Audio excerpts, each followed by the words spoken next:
व्यक्ती किंवा त्या वस्तू आपल्यावरती छाप कुठंतरी पाडून जातात आणि ते छाप पाडलं की आपल्याला त्या गोष्टी परत रिकॉल होतात, परत परत आठवतात, परत परत त्या गोष्टी आठवतात. तर ते इम्प्रेशन निघून गेले पाहिजे. ते इम्प्रेशन काय करतात, आपल्या डोक्यामध्ये राहतात. जेवढा काळ आपल्या डोक्यामध्ये राहतील इम्प्रेशन, तेवढा आपल्याला त्याचा त्रास होतो, परत परत येत आठवतं. आणि बरेचसे आपल्याला माहिती असेल की नकारात्मक गोष्टी किंवा भूतकाळातल्या गोष्टी जास्त आठवतात आपल्याला सकारात्मकपेक्षा. ते इम्प्रेशन हे निघून गेले पाहिजे. ते जे राहिले बराच काळ तरी आपल्याला खूप त्रास देतात.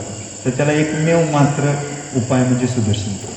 सुदर्शन क्रियेने ते सगळे इम्प्रेशन निघून जातात, ते राहत नाही. तर बऱ्याच जणांनी, किती जणांनी सुदर्शन क्रिया केली हातवरती का? ओके, हात खाली का? सुदर्शन क्रिया केली नाही असे किती व्यक्ती आहेत? त्यांनी पण करून घ्या. तर तुम्हाला गंमत सांगतो. आता तुम्ही बघताय आत्ताच्या काळामध्ये खूप मोठमोठे आजार यायला, डायबिटीज आहे, हायपरटेन्शन, तर ते कॉमनच झालं आहे. घरोघरी डायबिटीजच्या गोळ्या आणि हायपरटेन्शनच्या गोळ्या ते लोक खात आहेत आणि त्याच्याभोवती मोठमोठे आजार आहेत, कॅन्सर यायला लागल्यात, मोठमोठे आजार आहेत. तर त्या आजाराचे कारण हेच आहेत की ते इम्प्रेशन्स आहेत ना, लोक ते विसरत नाहीत. त्याचं उदाहरण आहे, माझ्याकडे एक पेशंट आहे, असे भरपूर पेशंट आहे, पण एक पेशंटचं उदाहरण मी सांगतो. त्यांना पित्ताचा त्रास होतो, गॅस्ट्रायटिस झाला, अल्सर तयार झाला पोटामध्ये. आणि अल्सर होण्याचं कारण काय की बरेच ठिकाणी डॉक्टरांना दाखवलं, सोनोग्राफी केली, गॅस्ट्रोस्कोपी केली, बरंच काय पण ते काय कमी होईल. माझ्याकडे आले, औषध मी पण दिलं, काही वेळ बरं वाटायचं पाय. म्हणजे खरं तुम्ही काय, तुम्हाला म्हणजे तुम्ही खुश का नाही, तुम्हाला अडचण काय, तुम्ही खुश दिसत नाही. म्हणजे मी देतोय, तुम्ही म्हणताय वाईट बरं वाटतंय, परत म्हणताय काय दिवसांनी डॉक्टर आहेत तसंच, परत काय दिवसांनी म्हणताय वाईट आहे बरं, परत म्हणताय आहे तसं. नक्की गडबड काय तुमची? काय ताणतणाव काय, कसलं टेन्शन आहे का तुम्हाला? हो, थोडंसं आहे घरगुती टेन्शन. म्हणजे काय घरगुती टेन्शन आहे तुम्हाला? नाही, थोडंसं असं थोडंसं काय, तरी पण सांगा ना. तुम्ही सांगितल्याशिवाय बरं नाही वाटणार तुम्हाला. तुम्ही सांगा म्हणतं काय. नाही म्हणलं थोडंसं वाटणीत झालं आणि वाटणीमध्ये मला 10 गुंठ कमी होईल. बरं, वाटणी किती दिवस झाले म्हणले? तरी साधारण 7-8 वर्ष झाले की वाटणी झालेली. म्हणजे 7-8 वर्ष तुम्ही 10 गुंठ डोक्यात ठेवले. त्याच्यावेळेस तुम्ही डोक्यात ठेवलं तर 10 एकर कमवलं असतं तुम्ही. कमवलं असतं का नाही? तर ही इम्प्रेशन्स लोक, तुम्हाला गंमत वाटते हसायला, पण हे तुम्ही पण कॅरी करताय, तुम्ही पण कॅच करताय, तुम्ही पण हे घेऊन चालताय. ह्याने काय म्हटलं, त्याने काय म्हटलं, ह्याने असं म्हटलं, त्याने तसं म्हटलं, ह्याने बघितलंच नाही, ह्याने रामरामच नाही घेतला, गुड मॉर्निंगच नाही म्हटला, असं झालं तसं झालं, लाभ. हे काय करतोय आपण, ते घेऊन चाललोय आणि ते सोडायला तयार नाही. जोपर्यंत सोडत नाही तोपर्यंत मुक्ती नाही, डोक्यात मुक्ती नाही मिळू शकत. सोडलं पाहिजे पटकन, जेवढ्या वेळ सोडाल. आणि याला एकच माध्यम आहे, हेच गुरुदेवाने सांगितले, सेवा, साधना आणि सत्संग. सत्संगने बघा, सत्संग करण्याच्या आधी तुमची मनाची स्थिती कशी होती? गुरुपूजा झाली, थोडीशी भजन झाली, कशी मनाची स्थिती कशी आहे बोला. चांगलं.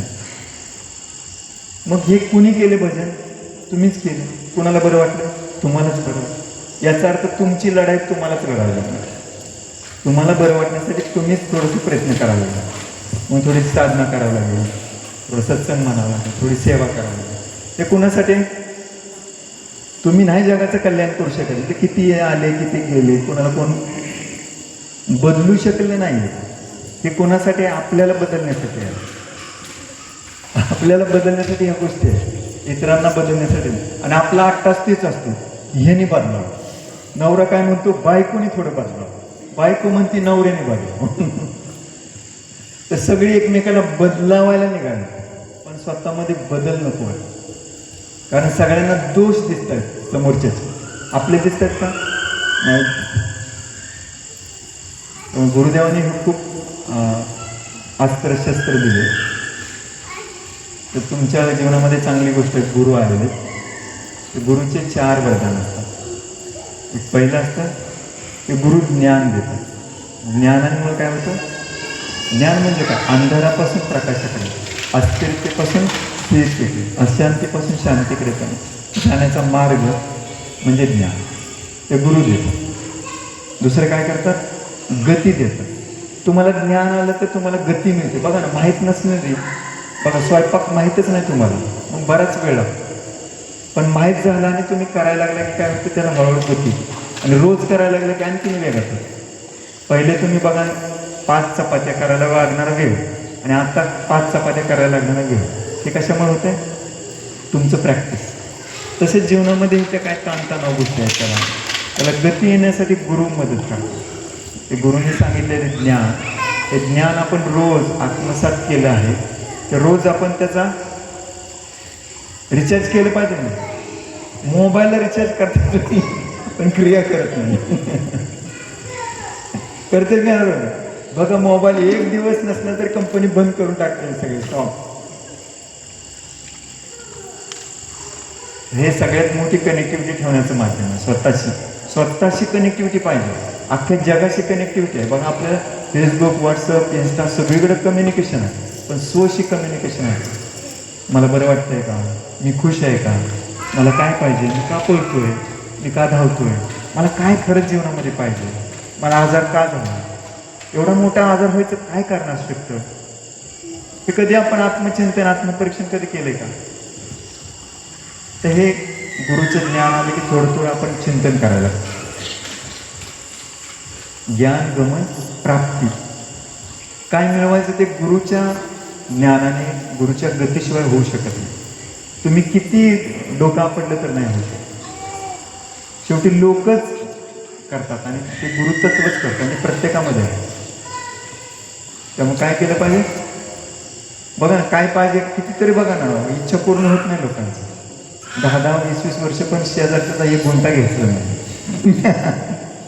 गुंठ्यावरती आपली फार नजर आहे, म्हणजे प्रॉपर्टी वाढावी, पण तसं आपलं ह्याचं वाटतं का किंवा आपल्या संस्कार वाढावे किंवा खेळामध्ये मुलांनी चांगलं चमकावं, फक्त मार्क्स पाडावे. मुलांच्या बाबतीत तर खूप गंभीर गोष्ट आहे. तर ज्ञान गमन प्राप्ती आणि मोक्ष. मोक्ष म्हणजे काय? सगळ्यांना मुक्ती पाहिजे, सगळ्यांना त्रास नको. त्रास नको म्हणजे मुक्तीच ना, मोक्षच ना. पण कसा मोक्ष मिळावा, कशी मुक्ती मिळावी हे कुणाला माहीत नाही.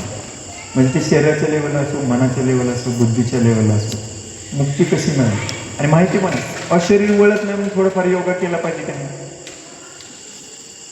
जोपर्यंत डॉक्टरनी सांगत नाही तोपर्यंत आपण हलतच नाही. म्हणजे मॉर्निंग वॉक केला पाहिजे. मॉर्निंग वॉक कोण करत नाही? डॉक्टरनी वॉर्न केलं पाहिजे, आता केलं तर ठीक आहे, नाही तर मरशील असं म्हणलं की केलं पाहिजे. मग ते वॉर्निंग वॉक झाला. थोडं डॉक्टर वॉर्न करतात, आता हल नाही तर काय तुझं खरं नाही. तर थोडं हल्लं पाहिजे, थोडं केलं पाहिजे. स्वतःहून बरंचसं केलं. हे गुरुचे मुख्य 4 वरदान. गुरु देतच राहतात, पण आपण जे दिलंय त्याचं संवर्धन केलं पाहिजे, जपलं पाहिजे आणि त्याचं पुढं कॅरी फॉरवर्ड केलं पाहिजे. आपण आपल्यापाशी ठेवलं तर वाढतं का? तुमच्याकडे 10 रुपये आहे, तर तसंच ठेवलं तर वाढतील का? तुम्ही काय करता? 10 रुपये, 100 रुपये काय करता? फक्त गुंतवणूक काय करता? मग ते वृद्धी कशी होत नाही. जे तुमच्याकडे आहे ते दिल्याशिवाय वाढू शकत नाही. तुमच्या पटीच सीमित. गुरुदेवाने तसं म्हटलं असतं तर सीमित. आता 183 देशामध्ये आटोक्यात काम करतात. त्याचं कारण का? गुरुजी वाटत चालतात. घ्यायला जोड्या अपुऱ्या, एवढं गुरुदेव ज्ञान. किती. आता तुम्हाला ऐकताना कसं वाटलं? म्हणजे जे तुम्ही गुरुपूजा ऐकली, कसं वाटलं? ब्राह्मण म्हणतात असं वाटतं. आम्ही ब्राह्मण आहोत. आहे का? आम्ही ब्राह्मण आहे का? आहे नाही ना. तेच म्हणजे ते ब्रह्मशक्ती यायला लागते तुमच्यामध्ये. तरी पण आम्ही ते म्हणजे ते म्हणतो ना की ढवळ्याचा जरी पावळा बांधला की तसंच करतो. म्हणजे वाण नाही तर गुण. आम्हाला मग रोज करून हे गुण लागले. आपण ब्राह्मणासारखं ते होते, कारण रोज पूजा म्हटली की आपण व्हायला लागतो. तसं तुमच्यामध्ये सगळ्यांमध्ये ती शक्ती आहे. पण ती शक्ती आता दिदीने जागो म्हणले, आंबे तरी वाईट जागा थोडा हाला थोडंसं. तर तुमची लढाई तुम्हालाच लढावं लागणार, बाकी कोण नाही लढू शकत. इथे लक्षात. आणि हे डोक्यातलं जायला हेच पर्याय, दुसरा पर्याय नाही का? किती काय केलं की ह्याला काहीच उपायच नाही आहे. हीच आहे असा उपाय. सेवा साधण्यासाठी गुरुदेवांनी सांगितलं. सायंटिफिक बघा, स्पिरिच्युअल बघा, कसं आहे. ठीक आहे. एक भजन म्हणूया आणि गुरुदेवांबरोबर आज गुरुदेवांचा जन्मदिवस आहे. एक ध्यान. लहान मुलं कोणाचे असतील ना, ध्यानाच्या वेळेस त्यांच्या आयांनी घेऊन पाठीमागे जायचं. त्यांनी ध्यान पाठीमागे